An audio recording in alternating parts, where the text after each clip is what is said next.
What's going on, people? Welcome back to another episode of the Get It Bucket podcast with me, your host, Chris LeBron, and I am joined, as always, by my guy, Kevin Lucas. Kev, what's going on, my brother?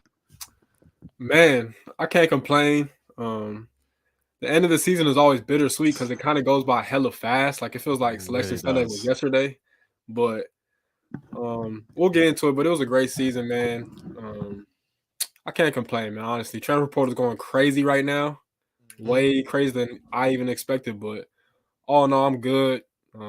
It's been springtime for a minute now. The winter was cold as hell, so I'm glad we're out of that. But I can't complain, man. Life is good. How about yourself?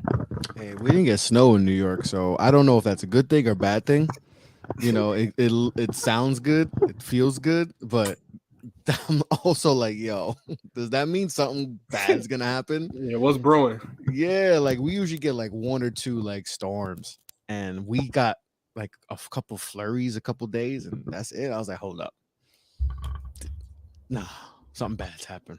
We're gonna get some kind of catastrophic or something's gonna happen. We're gonna make up for something for no snow, but it's good in New York. It's a beautiful day here. Unfortunately, college basketball season came to an end yesterday in the national championship, and the Uconn Huskies are your national champions, five-time national champions. And we gotta show love to UConn because this season we knew this was a big season. Dan Hurley and company, and we talked about this on before the season started. We felt like Dan Hurley and company they needed to get things going. Last year was a disappointment, and they had the talent. We knew they had the talent, right? You just look on paper, you're like, this team is definitely, you know, NCAA tournament bound. But can Dan get them to going? And there was some fun. There was early. They went off to a good start. Had a little slump, where they lost like what six out of seven around there. They slumped a little bit, and it was like, oh man, here we go. And Dan was going crazy with the refs and all that, and they put it together. And then the tournament happened. They were 4 seed.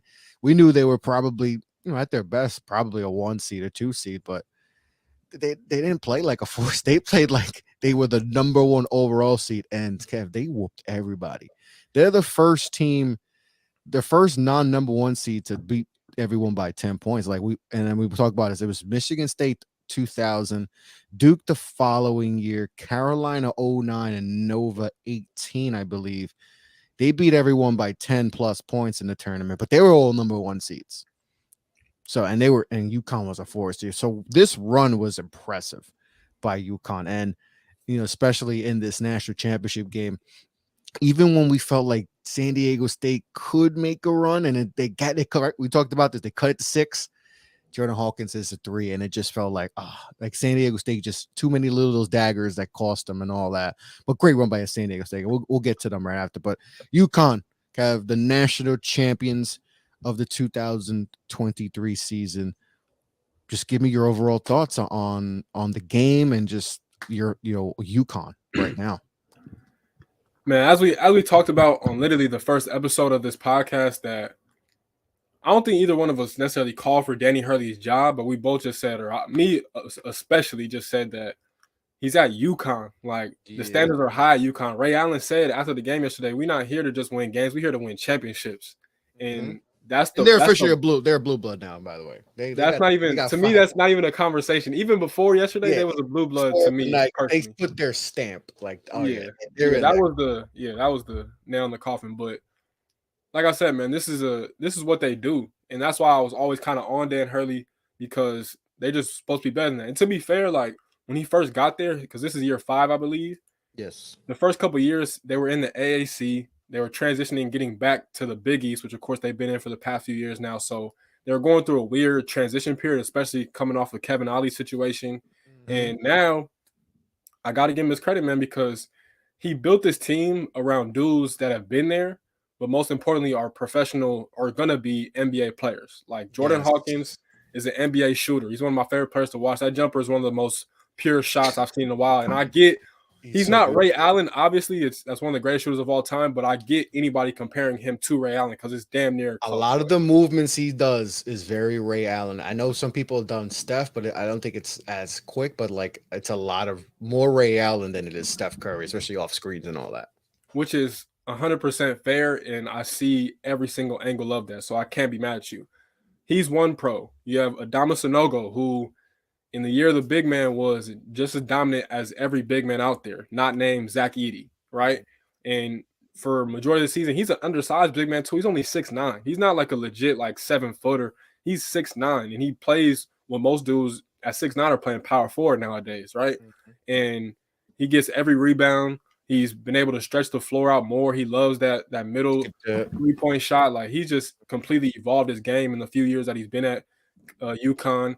And then Andre Jackson, probably my favorite player on this team, just because you can make the case he was probably the biggest X factor of any team all season long.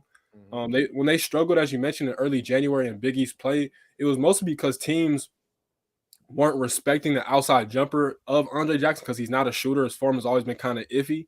And they pretty much just said, we're not going to guard you. We're going to play 4-on-5 on defense. And Danny Hurley made a great adjustment of just making him being a real lob threat, a cutter, not letting him stand still on the 3-point line because they know he's not an outside threat like that. So, again, man, you got to give Hurley a lot of credit because they built this staff around the dudes that have been there that are going to be NBA players sooner rather than later. And you just fill in the pieces. I haven't even mentioned Donovan Clingan, who's an NBA player. He might be their best. He might go the highest. He was a backup. Exactly. And he's from Connecticut too. So shout out to him for holding it down. Tristan Newton, I've been saying all season long, was the key, man. 18 points. 18 points in the chip. 18 points. I think he had 10 rebounds and like 4 assists. And every time San Diego State tried to make it close, he just hit a big shot. And I think he had like his own 7-0 run, a personal 7-0 run in that game. Like he was the key. I always say, like, you're Uconn. If you're Uconn, you always need a better than average point guard, right? And the staff and a lot of people question if Tristan Newton was going to be the right fit for this team. And it was shaky, but that's kind of what you should expect out of first-year transfers. And even with that, he persevered. And when they needed him most, he stepped up and made the most of his moment. And so you got him, you got Joey Calcaterra, who was a knockdown shooter. Like, this roster was just from top to bottom. Alex Caravan. Alex Caravan's another one that's probably going to be an NBA player. Like, this roster to me was just like, they honestly had it all. They didn't have the elite point guard play. Tristan Newton, I wouldn't consider him elite. But again, when they needed him most, he made plays happen. And that's all you can ever really ask for. And so, again, man, shout out to Danny Hurley. Shout out to Uconn for number 5. Shout out to the entire coaching staff, all the Husky Nation. It was fun to watch them. They ran through – their run was what? Iona, St. Mary's, Arkansas, Gonzaga, San Diego – or Miami and San Diego State. And they ran through all of them like it was nothing. So you got to give them their credit. They gave up the most was 65 to Arkansas, but they had that game by 23. And that's what I was about to say. The only game that was ever really in question was that St. Mary's game. And, of course, St. Mary's lost one of their better players. I'm not going to do the if, ands, or buts thing about it, but they probably would have still beat them regardless. But outside of that, that was the only one. Like you said, Arkansas, that game was over before halftime. Like, Miami, as much as I have faith in Miami did kind of keep it close, but you could just sense that Uconn was not going to let that lead slip away. So, it was a dominant run, and man, you just got to tip your cap off to them because they really did it at a high level when it mattered most. Yeah, it was an impressive run. Like you said, when they had that little slump early, beginning of the year, there was some worries like, oh, like what's going on here? But, once February kicked, they just didn't lose. They just didn't lose, and they dominated. They lost it to Marquette in the Big East championship. But other than that, was a close game. That could have went either way. But since then, just pure domination. And it shows how good they were. And it just shows, that balance you have. Like, and like you said, they may not have that true, like, go-to guy, but everyone was able to contribute. And the bench, and that's how you win that's how you win chips. You have that balance in your starting 5. You got a couple guys who can come off the bench who could probably be starters anywhere. Klingman and Caravan could be starters in a lot of teams. If Klingman was in any other university, he's starting, and we might be talking about him being a top 10 pick. And that still could be the case because now his stock's and I wonder what's going to happen with him. But it was an impressive run. It was an impressive one. Like you said, they dominated. Iona, St. Mary's, Arkansas, Miami, Gonzaga. Gonzaga, they made Gonzaga look like Kids. kids, like a JUCO, and that was a team that has put pros too, in Miami, and then what did the San Diego State, just an impressive run, and they are the national champions. But let's show love to San Diego State because their run just as impressive. A lot of people thought that College of Charleston was going to beat them in the first round because that with 5-12 matchups, there's always weird matchups. And College of Charleston, they had a great run. They contributed a little bit, and they took care of business there. Closer, but people were like, then Furman coming in hot, they upset Virginia, right? Yeah. And they whooped them. Then Bama, the number 1 overall seed in the country. They make Brandon Miller non-existent. Like they made him make tough shots that he couldn't make and made him, real uncomfortable and take care of business. A Creighton team. We are super high on Creighton this year and all that. And that was a really close game. Could have went either way. We could talk about Creighton right now being a national championship and all that, but they take care of Creighton and all that. Florida Atlantic coming in hot.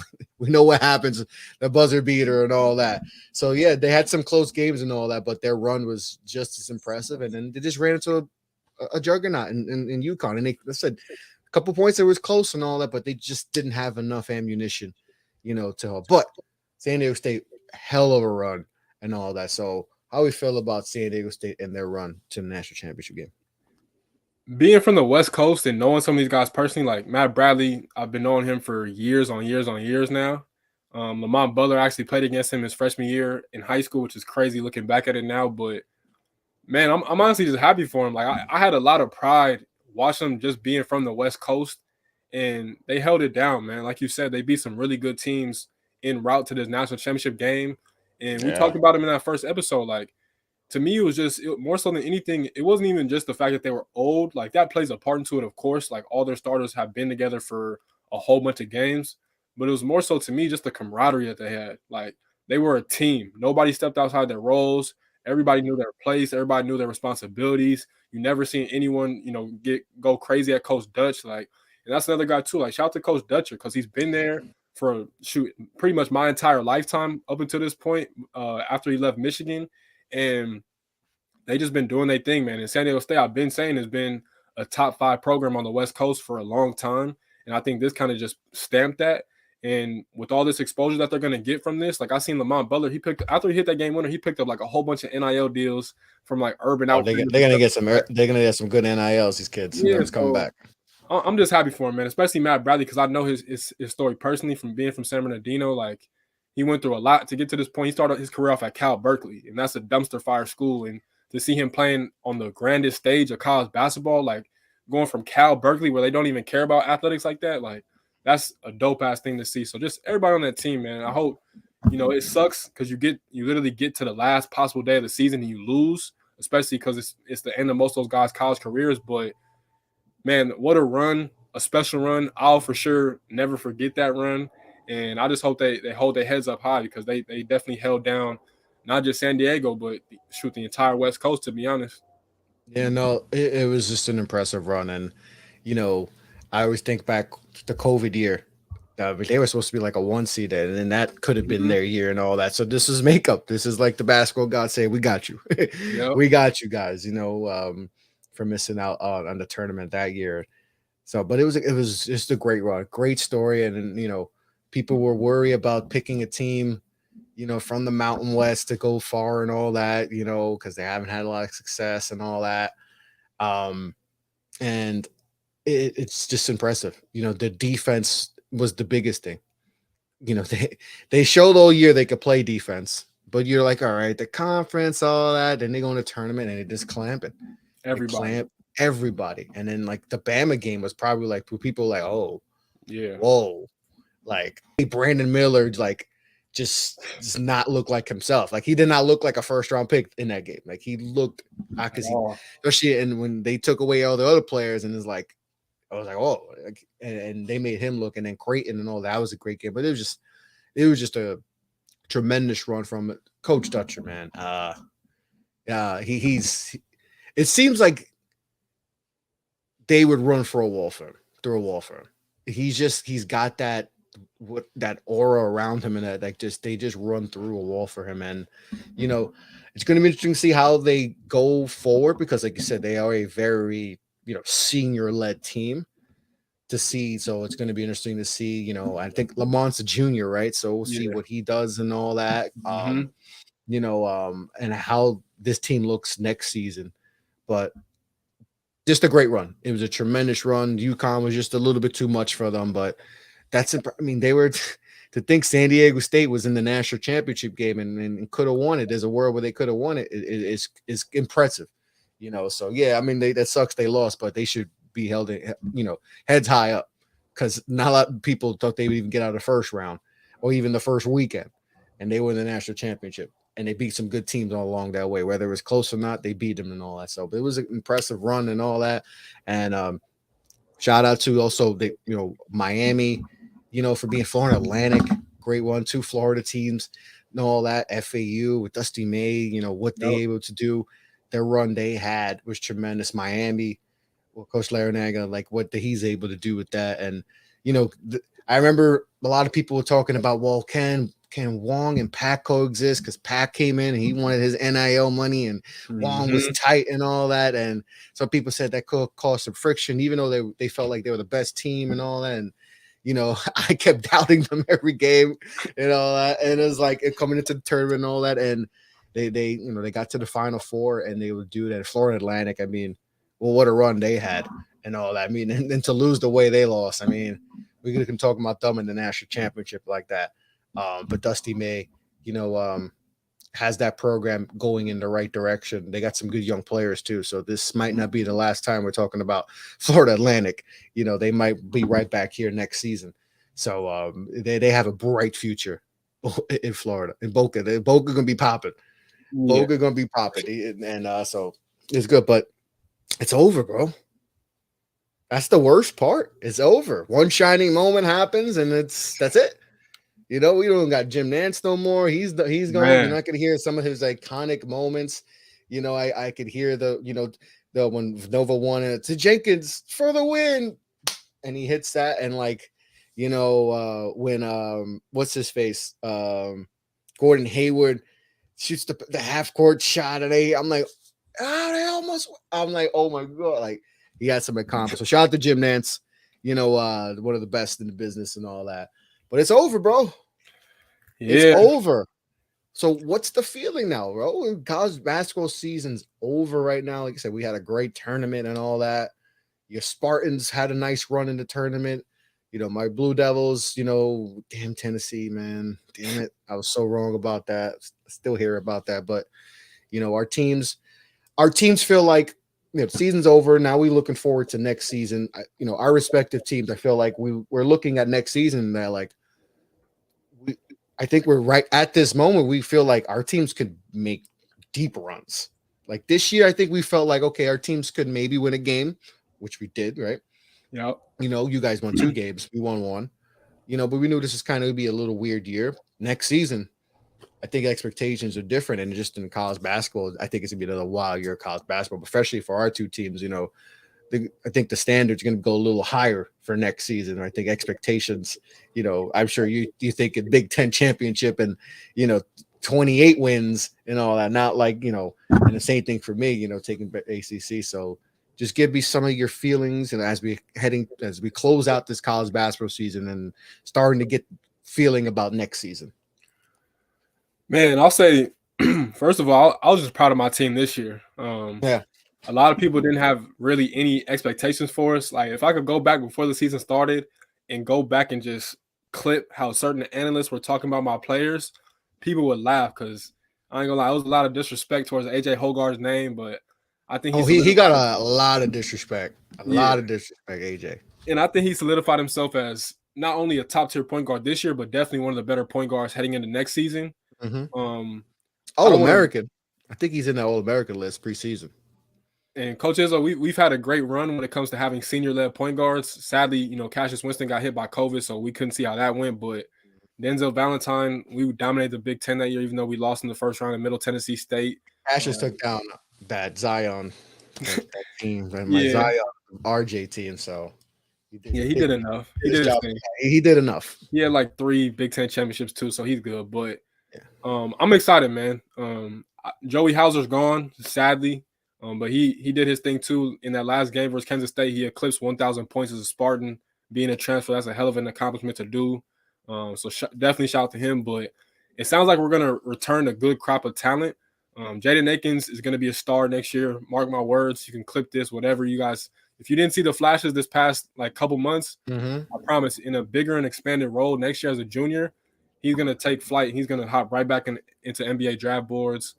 I don't want to break any news here, but it does sound like Tyson Walker and Malik Hall are both leaning on coming back. Malik Hall sounds a little bit more like 50-50, but Tyson Walker sounds like he's more than likely going to come back. And if that happens, because you have the COVID eligibility. Yep. Yeah. And if that happens with those 3 guards between Hogard, Akins, and Tyson Walker, to me, that's the top 5 backcourt in the country next year, easily. And so I'll be looking forward to that. But again, we got that great recruiting class coming in that features Xavier Booker, Jeremy Fears, Garrick Norman, and Cohen Carr. So I'm excited to see them. And I just think the most important thing is just how some of the guys that have just gotten here grow. Like Carson Cooper was a revelation for us at the back end of the season as a 7-footer. Madi Sissoko was a starter all year, and he held it down for the most part. I'm excited to see where he goes from here. But all in all, like, I can't wait for next season. It's going to be a long 7 months or whatever it may be, but it is what it is. I go through this every year, but I'll make it work. It's summertime. It's about to be summertime, so I can't really complain. But next year going to be fun, man. I honestly can't wait. The Big Ten looks very ugly as of right now, outside of us and probably like Purdue. But shoot, my Spartans is good. I'm good. Yep, you guys are definitely going to be in a better spot next season and all that. And as far as with Duke, expectation, especially who's coming back, is going to be, if Flip comes back. But we know that Proctor's going to be back. Whitehead is declared for the draft. Lively's declared for the draft. So, but we'll see what happens with Roach if he comes back. And then I think year 2, year 1, I think went a little better than I expected. A little, because early in the season adjustments and all that, and we didn't know how the freshmen would look, and they wound up, figuring it out and winning the ACC tournament.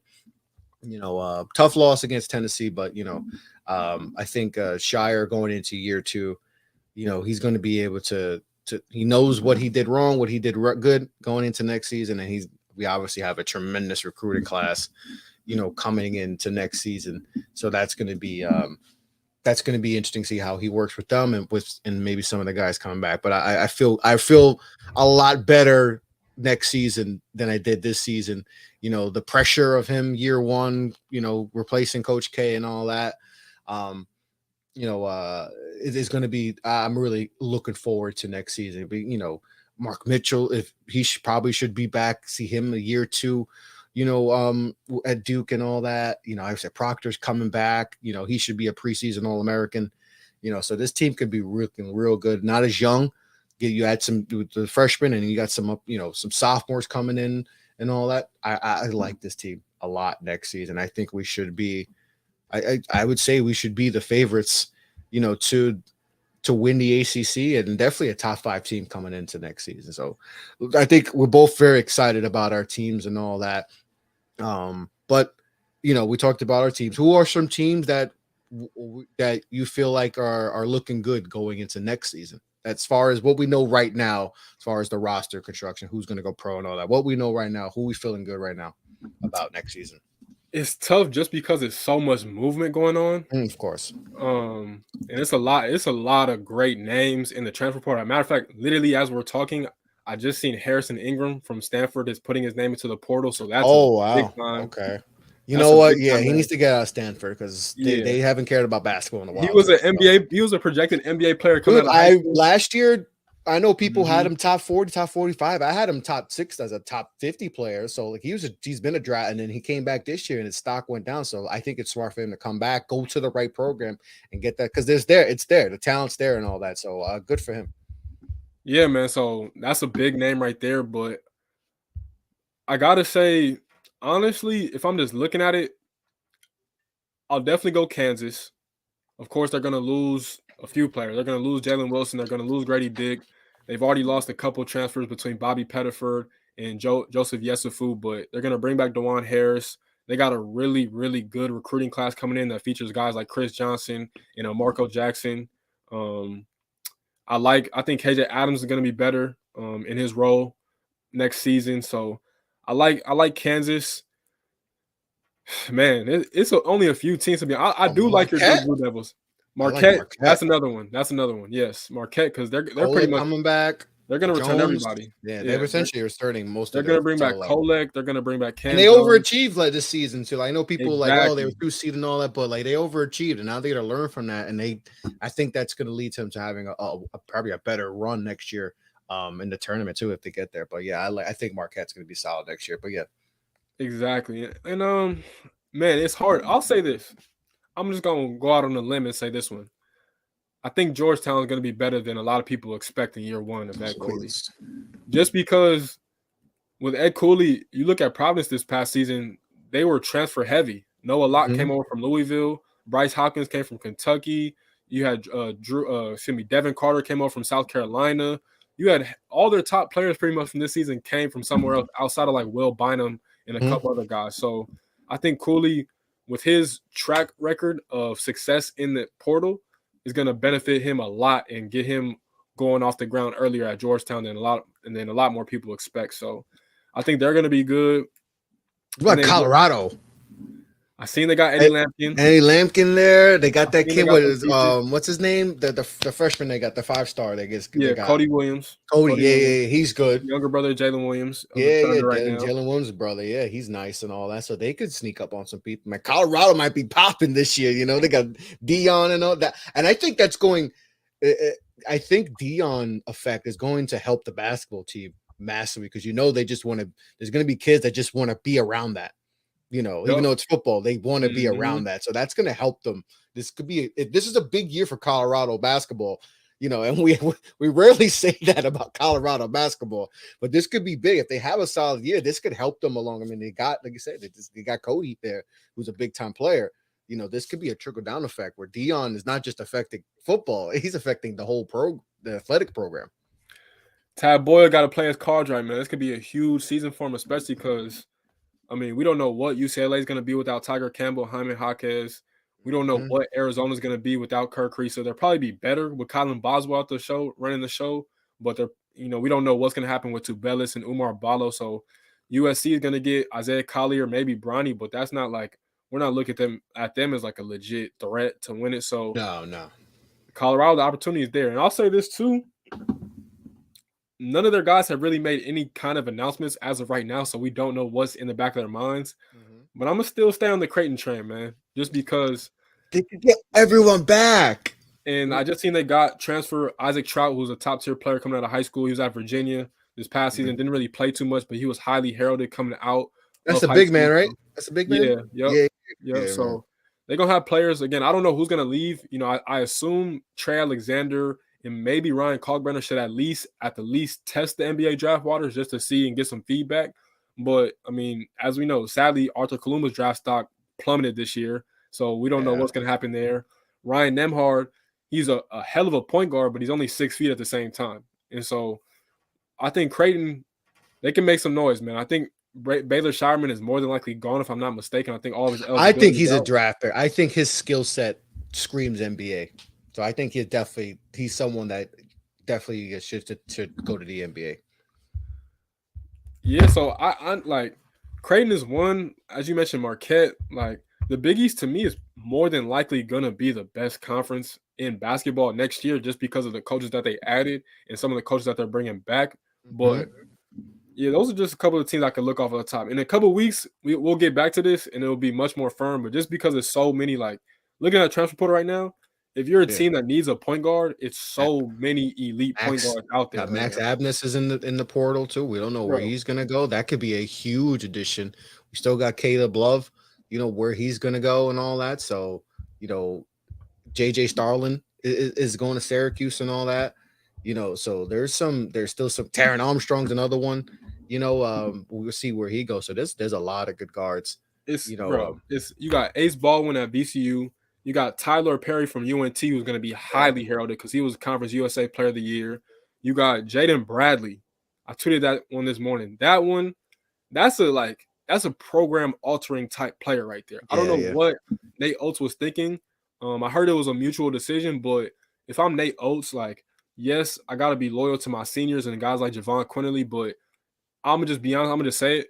He's way better than Mark Sears. I'm sorry, he's way better than Mark Sears. And if I'm Nate Oates, those are the type of point guards you're supposed to keep. What he did in that game when they went to Houston and beat Houston, not a lot of teams can say that won. But the No. way that Jaden Bradley was just breaking down that defense, wherever he goes, he is going to be a problem. I already tweeted if I'm him, I'm looking at Gonzaga because they desperately need a point guard. I'm looking at Baylor, and I think the last one was Georgetown, and all three of them need a point guard. So Jaden Bradley is a highly heralded name. There's But so many good guards. Shavir Wheeler, yep, he's available. The kid Jaden from Epps. Mississippi, from Ole Miss, forgot his name. Oh, Amari Abram. Mari Abram, yeah, Yep. he's there. So I mean, you could get your guards. You can get your guards and all that. So it's gonna be the pick of the litter. It's the pick of the litter and all that. So, but yeah, there's also some interesting teams heading into next season. Just off the head right now. Obviously, things are going to be changing because with the portal and all that, and who gets where and all that. But yeah, man, it's still upsetting. College basketball season's over and all that. But just talk about some takeaways. Is that we started this podcast beginning of the season and all that. And just what's some of your favorite things and all that since we started the podcast and all that, and then now we're heading toward it. We're still going to obviously do it. We're going to talk recruiting. We're going to talk more portal stuff. Any other news as we go through. There's going to be a lot of stuff to talk about. With AAU stuff and all that. So and all that. But just give me some of your takeaways from this first our first time doing this podcast for this first college basketball season for us. Man, first of all, I gotta just show you your appreciation, bro, because all I ever wanted to do was pretty much do this. Like, I love college basketball. I think the passion, the fan bases behind it make it go. Like, I know in my heart, just being a basketball fan, I know the NBA product is a much better product right now than college basketball, even though the NBA is not as great as people think it is. But I just love college basketball, bro. Like, Matt Bradley, after the post-game press conference, he was crying like tears of joy because he said that Coach Dutcher pretty much saved his life. He was pretty much contemplating on just stop playing basketball after he left Cal Berkeley. And it's things like that. Like, that's my favorite thing about March Madness. It's not even just the games. Like, of course, that's a big factor, but stories, yeah. It's the stories that you learn about. Like, it's the different areas and places and backgrounds that people come from. And I think that's the beauty of it, because you learn that at the end of the day, even though they're athletes playing at a high level, they're still just kids or young men and women transitioning into adulthood. And so, like I said, I appreciate you for giving me this opportunity, just because this is all I ever wanted to do. And I get tired of just talking to myself so much, because that's like, you can drive me so crazy doing that. Yeah, no, I feel you on that, bro. I feel you on that. It's been a blessing, an honor, and a privilege, to be honest. Like, we're going to keep going up. We're going to keep rising. It's only going to be a matter of time till we really just take off. We already have, but we're going to go to even further heights. But man, I just love college basketball, dog. Like, especially with the transfer portal now. Like you said, the news cycle is 24/7. Me personally, I just love it. It's so many different facets of it. Like, and just especially when it comes to just pro players, like watching their growth from high school to college. That's so much fun. That's so much fun watching that.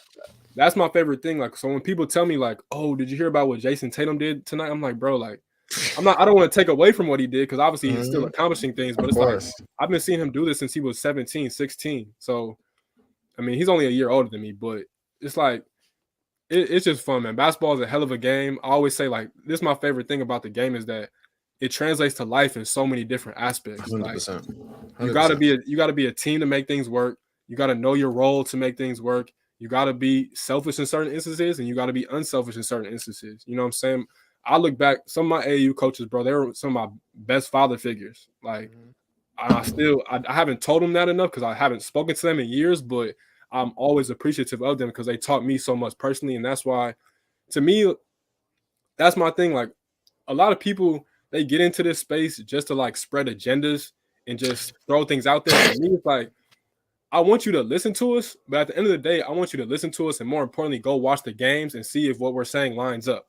and make your own opinion. Like that's what I'm an advocate of the game. I admire basketball. So like I said, man, I appreciate you for the opportunity. It's been a blessing.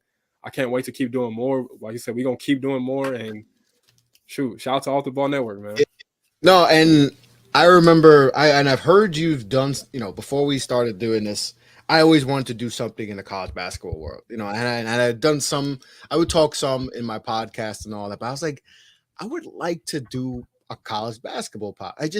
But trying to find a good co-host, because sometimes that's difficult, and someone you can trust and all. And I remember hearing you in some spaces and all that. I was like, oh, okay, I like his flow, energy's good, and he knows ball and all that. And then then you hit me up, and I said, bro, it's like you fucking read my mind. Excuse my language, but like that sec was like, yo, you read my mind. It's boom, let's make it. And we were like, let's just do a test run. Let's see how it goes. And it went well. I was like, oh, nah, this is it, and all that. And your knowledge of the game is, to me, and I tell people, I'm like, yo, I don't know anyone who could just off the cuff and it's college basketball. It could be tough because there's so much turnaround. And I know my brain sometimes I need to write everything down, or else I will forget. I forget names like crazy. I remember, I'm like, oh yeah, number 6, this 6'2", I can't think, and I'm getting old too, so I'm 34. So, but I have to write everything down. Where you off the cuff, and I think when people see that, and I get a lot of feedback, and people say, yo, he just off the cuff. You just be like, yo, could tell me about something in the Big 12 and this, and you just do like that. And I think that's people see that and they like that when they watch it, especially if they watch it on YouTube, whatever. And your knowledge, and it's helped me understand, college basketball a little bit better and all that. But like you said, like, we're not about agendas. We're talking about the game. And like you said, we want you to understand. And guys at the network, I'd be like, yo, I've gotten to learn but college basketball a little bit better from listening to you guys talk and all that. And that, to me, that's always dope. When people come to me and to you, and be like, yo, I listened to your show, I learned just so much about this school and all that, and how things this work and the progression of this player. And like, you say, oh, I've been watching this kid from Cali, I've seen his progression and all that. And I think that's a cool thing and all that. And for us to come, I think we're going to learn a lot from this first season doing it, and it's going to go into, and we're going to talk more about the AAU scene and all that, as I get more into it, doing nice scouting and all that. And you're in Cali, we're going to learn. And I think that's going to get more people to be like, oh, now we're learning. Because I don't think there's a lot of spaces where you're going to get a lot of like in-depth, whether it's, unless it's on the big networks 24/7 and all that, you're not going to get a lot of independent podcasters to break down AAU scene and the recruiting scene and who this and that. Like, some people may know like the top players like Bronny and DJ and all that, but like, we're going to talk about top 50 guys, top there, who's the best in New York and all that, who's the best in Cali that we're not talking about. That's more things we're going to be able to do, now that college basketball season's over. But it's been dope, bro. I learned a lot from you. Like I said, your knowledge of the game. I'm not just saying this but I don't know a lot of people who know college basketball like you. I really don't. I even people on TV, I'm like, nah, Kev knows more than him. I'm like, yo, and I'm like, yo, people need, why isn't Kev on Field of 68, or why is he on CB? Like, he knows way more than what this guy's talking about.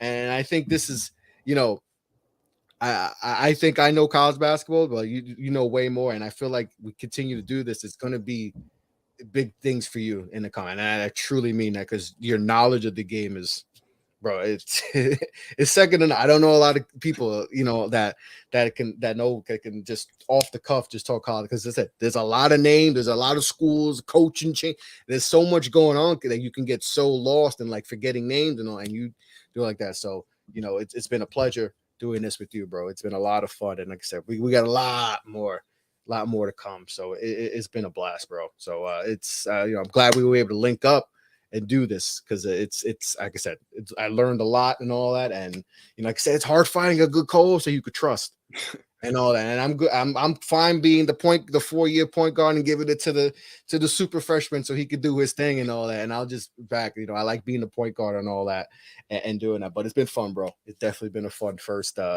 Season 1. We could call it season 1 and all that. Because this has been a fun college basketball season for sure. So. Pleasure always doing the show with you, man. Doesn't mean we're ending the show right now, but just showing, giving him flowers. I give flowers to NBA players on Twitter and all. I got to give Kev his flowers because he definitely deserving. And there's a lot of big things in the horizon for this young man. So looking forward to see what happens. But now we can get all that rosy stuff all out of the way and all that. Get more into college basketball and all that. But like I said, the season's over. It was a great season and all that. But just what are some things that you liked this college basketball season? What were some things that you didn't like as far as team players, coaches, anything related to college basketball? What were some of the highlights and some of the lowlights? Man, I'll give you one of both first and foremost, and I'll try and figure it out from there. But honestly, and we don't even really cover this, to be honest, but it's okay because trust me, it's an ever growing community. But the women's basketball game growing was my biggest takeaway. Like, Oh, I love, and I know it's a lot of BS chatter about the Angel Reese yeah, and Caitlin Clark situation, but silly stuff. to me, I've been advocating that the women's college basketball game I knew it was going to evolve, but I just wanted the people to understand how much talent is already in the game. And with the transfer portal, just like on the men's side, the parity, bro, opened up everything. And I didn't even, when it first happened, I wasn't even taking into consideration the women's game, but to see how far it's come, and I just think, I want to say the viewership of the championship game between LSU and Iowa was like more than it's ever been. And I want to stay like that because to me, the women's college game is slightly more advanced than the men's because you can advance the ball in late game situations when you call a timeout. You can't do that in the men's side. I think the next step for the men's game is definitely that, but also no three in the key defense. I think that would change everything. It probably won't happen, but that's just wishful thinking on my end just to get a better product. But all in all, like, I'll definitely say the women's game growing is my biggest thing.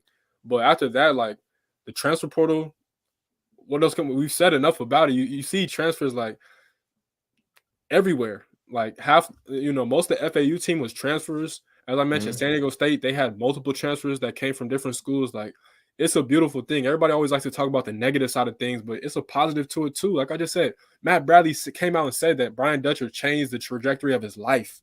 Think about that. That's so much bigger than basketball. Like, Really is. And it's things like that. Like, yeah, it's going to be kids that choose the wrong school and it's not going to work out. Like, for instance, Harrison Ingram. He should have never went to Stanford. But now he has a chance to go somewhere else and thrive and get his NBA draft stock back to where it needs to be. And so I love it. And even I heard a lot of, when it first happened, a lot of mid-major coaches were complaining, but it goes both ways. It's going to be dudes that shouldn't be at the high major level that are at the high major level, and it's going to be dudes that are at the high major level that shouldn't be there and fall off and go to the mid-major level and kill. Just like, for instance, Jordan Jelly Walker at UAB. He started off at Seton Hall. He went to Tulane, and then he found a home at UAB. The rest is history. Jersey legend. So I just love the game, man, because kids get an opportunity to make the most out of their situations. And now, more than that, too, on top of that, they're making money. And to me, that's a beautiful thing, too, because we all know it's been past due time. Like, it's should have been happening. Shout out to Chuck O'Bannon, because it should have just been happening. Like, it's no reason for it not to be. These dudes and women are making so much money for these schools that it's not even funny. Just San Diego State and FAU making it to the Final Four, you know what that does for schools like that? And San Diego State, to be fair, doesn't need the money, but FAU specifically, I know it's some money in Boca, but they just completely changed everything about that program. The facilities are going to get better. They're going to get better NIL deals. Everything changes, and that's how things should be. So to me, it's just kind of the things that, even though the NCAA doesn't have full control, that probably is a good thing, to be honest, but they need to kind of figure it out. But all in all, man, like, to me, the game is in a much better place just for the players. And that's just how it should be, because the players make everything work. All the greatest coaches will say, I'm nothing without great players. And that's just how the game works. So, especially in basketball, like, it's, especially in basketball, that's definitely the case. But yeah, those are definitely the way the women's game and with the women's game too, since there's no like one and done and all that, you can get to, these players a little bit better, where, in the college basketball men's side, you fall in love with Zion and boom, he's gone. Those type of players, they're gone. And so you can't have that love for them, or, like it was back in the day where you can, see the player for 3-4 years and all that, and I'm sure some of these coaches wish you can go back to that so you can have that, because we'll probably see a lot more, the blue bloods in it more often. But yeah, no, that's a good. And like I said, the transfer portal and all that, I know people get frustrated and all that. But you know, and maybe we could have some regulations as far as when we could do it, not right after tournament and all that, and so there's no distractions and all that. But it allows kids to, hey, I messed up. I didn't want to go to school. I messed up going to school. Now I could get a better look, and now I understand the structure and all that. It gives me an opportunity and all that. But and also I think the good thing is we just saw the parity this year. We just saw the parity and all that. So that's been a beautiful thing and all that. So it was a great season, all that. We saw team FAU was in the Final Four, even though Miami is in a big time conference, Miami was in it, and they've changed their program the last handful of years. They've been in it. San Diego State was in it. That we've known them to be a good program, but they were in the national championship game and all that. And UConn's back. Just a few years ago, even when Dan Hurley got there, it was not a good start first few years for Dan Hurley.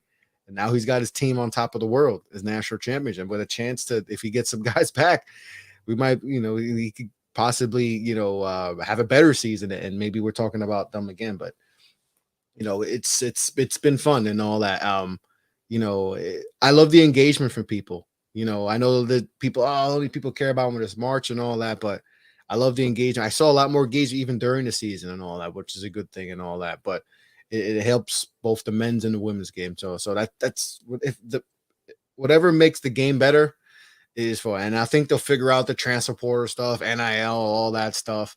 Eventually, that'll just be normal, and we won't even focus on it. I think because it's brand new, people are tripping. You know what happens once things go by, like people tripping about the play-in tournament in the NBA. Now they love it. Now everybody loves it. Nobody even thinks about it. Like it's just a part of natural talk now. We don't think, oh man, that sucked. No, it's like, all right, well, the 7-8 seed and all that. We don't even think about that, and all that. But one thing I want to ask you about the NBA, it's kind of goes to college. NBA, we thought that they were going to have the rule that they were going to change, right? Everything pointed that it was going to go back to the old way. And, because the last time I think high school kids were allowed was, I believe, 2005 or 6, one of those years. Yeah, it was 6. I want to say it was 6, but yeah, you're in the right. No, 06 was, because I remember the 06, like Sheldon Williams was top 5, and that's when the first, So, and I was like, oh, hell no. What's going on here? Like everybody was overdrafted, like, because there was no high school kids. So I think 05 was the last. I think Dwight or I forgot who, but I think no, Dwight was 04, 05 next year. But and now the rule is it's going to stay. So one and run is here to stay. So do you think that makes any changes? Does that change anything? All that going forward. Now that we know that it's one and done's here, all that. Nah, honestly, and the last one was Amir Johnson. That's what it was. I don't know why I couldn't remember that. In 05. To me, I didn't really think it was a right or wrong way to go about it. Like, I understand people that are saying kids should be able to go from high school to the league. I'm not mad at it. My thing is just that with that, I know that there's going to be some dudes that prematurely put themselves in the draft when they don't need it, and they could definitely use a year of college more than anything. And I wonder if there would have been some, like, if you were able to do that, let's say you put your name in as a high school kid and you don't get drafted or anything like that, will you still be able to maintain your college eligibility? You may have to sit, then that's the risk you take. You might have to sit that year, but will you be able to maintain? I don't know if something like that, because like in the past, you enter in the draft, it's a wrap, and you can't go back to college. It's over. I don't know if maybe they would. I didn't hear about that, but that's something. I don't know if they had made it high school, maybe they would have tried to tinker with the rule and all that. So like, yeah, you can put your name in, but if it doesn't work out, you may have to sit, for the first semester, and then you could be eligible and all that. Yeah, like I said, I think either way they would have went, it would have been fine to me personally. Like I said, I don't want to see guys that are getting pretty much bribed to go to the league prematurely, because that could instantly ruin your career. For instance, I hate to say this, but I'm just being honest. RJ Hampton. I think if you look at RJ Hampton, his career is not going the way it's supposed to. If he just went to school, I mean, I can't sit here and guarantee that it changes his trajectory, but I do think it makes his life easier. And some people out there probably saying, oh, he worked out with Penny Hardaway for a summer.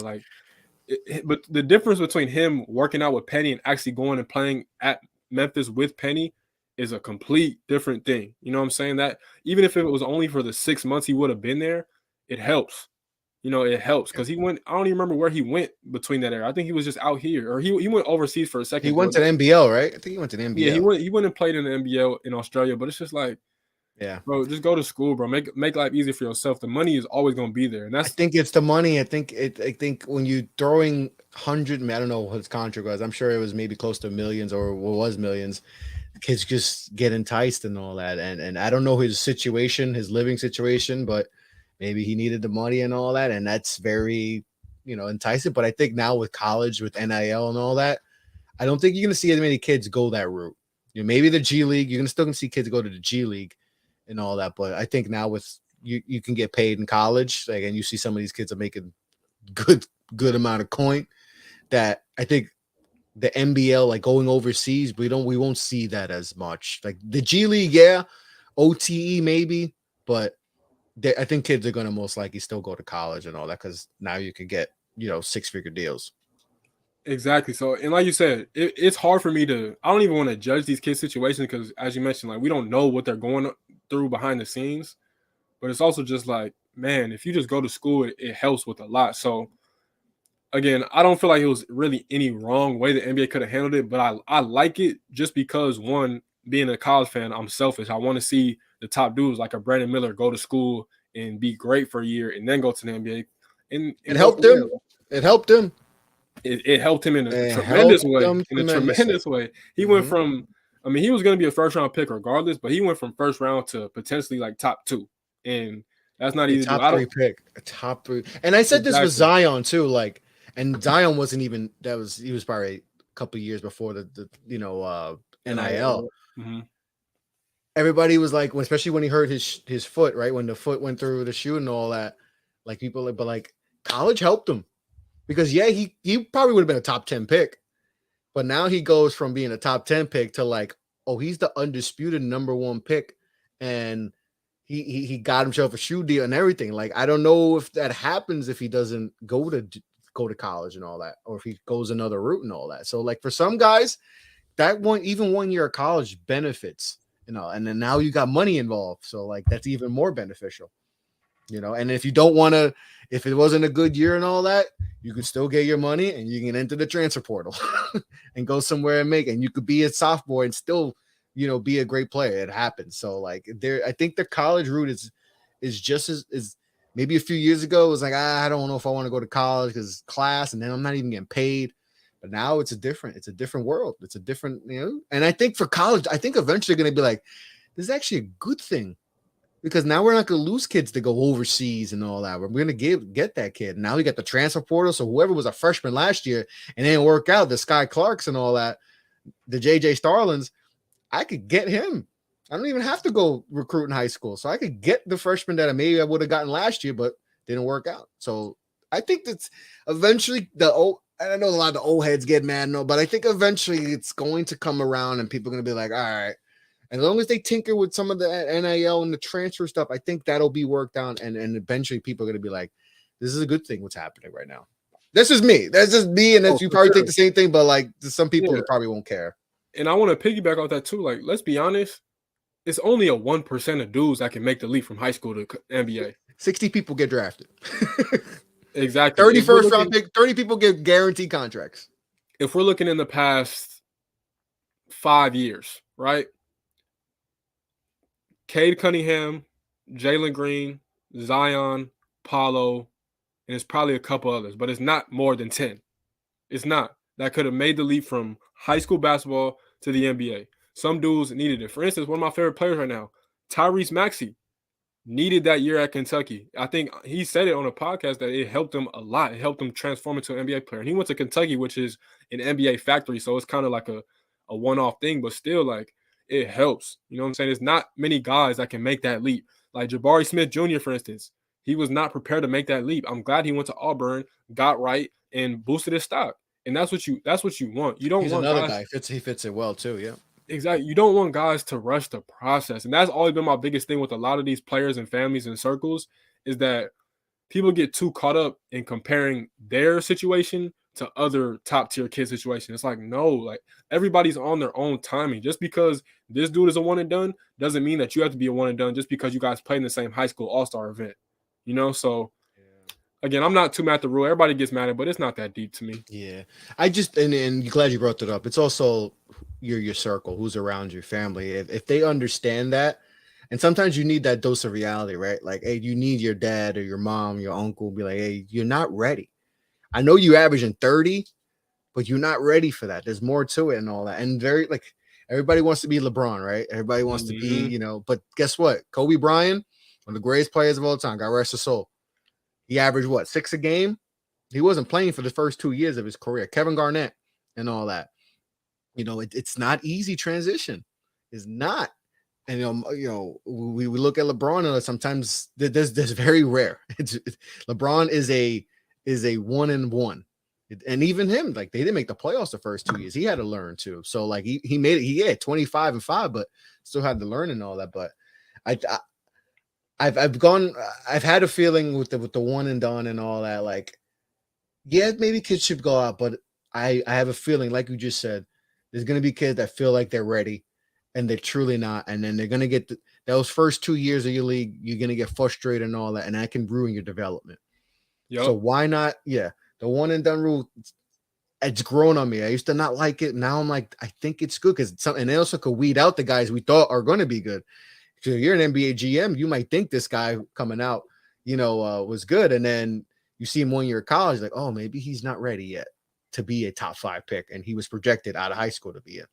And then there's the guys who were top 15, like Zion, like no, he wouldn't have went top 5 if he came out. That 1 year, it helped him and all that. Yeah. Jason Tatum, like a lot of the Duke guys, so it helped him. So I think I'm cool with it. I know people are upset, but I'm cool with it. They like the way it is, and then they could tinker some stuff, but I think it's cool and all that. And it's a good thing. I think it's a good thing, and like I said, now that the kids are getting money, it's an even better thing.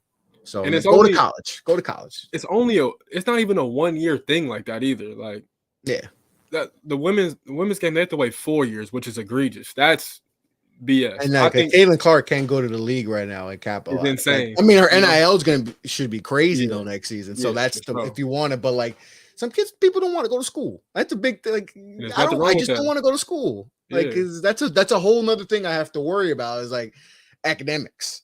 Because now I have to make sure I'm eligible and all that. It's like some people don't want to deal with that, especially if you play 3 years and all that. So if they're Caitlin Clark, you're like, man, I gotta go back to school. Like I'd be the number 1 pick in WNBA, but she's gonna get the bag next year, regardless. So good for her and all that. But like you said, mentioned with the women's game, it definitely boosted and whatever the nonsense they keep talking about for the last few days, it's whatever. To me, it's about the run. Stars are made, and that's good. And it's good because people clown the WNBA and college women's college basketball and all that, and people still clown. I was like, well, the numbers say different. The numbers say people were watching. Yep. I know when people say, well, that the right people weren't watching. I was like, how do you know that? That's just you just trying to argue. I'm like, yo, shut up. How do you know who's the right people? They don't. You think ESPN care? What was ESPN? Like they see the number, they're like, oh, people. I guess people really do care about women's college basketball because they cared more about the last few national championships for the men. So it's a beautiful thing. College basketball is in a good spot. Some things need to be worked on, but it's going to be, and we get into new influx of new coaches, which is going to be exciting to see next season and all that.